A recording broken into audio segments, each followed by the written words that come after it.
అది సుమారుగా 460 కోట్ల సంవత్సరాల క్రితం మన సూర్యుని పుట్టుకకి ముందు మన సోలార్ సిస్టమ్ మొత్తం కేవలం డస్ట్ అండ్ గ్యాస్ తో తయారు చేయబడిన అతిపెద్ద మేఘాలు ఉండేవి. ఆ సమయంలోనే ఈ సూపర్నోవా మనకి దగ్గరలో పేలింది. దాని ఎఫెక్ట్ కి ఎగ్జాక్ట్ గా మన సోలార్ సిస్టమ్ సెంటర్ లో గ్రావిటేషనల్ కొలాప్స్ జరిగింది.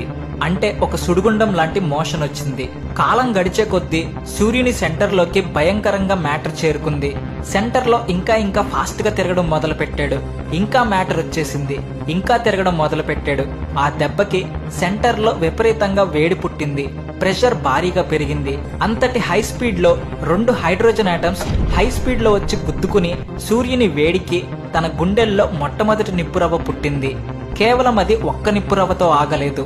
ఒక చైన్ రియాక్షన్ లాగా హైడ్రోజన్ ఆటమ్స్ అన్నిటినీ మండించింది. అలా ఒక మండుతున్న అగ్ని గోళంలాగా మారిపోయాడు. ఈ సోలార్ సిస్టమ్ ని శాసించే రీతిలో అతని రూపం పోసుకొచ్చింది.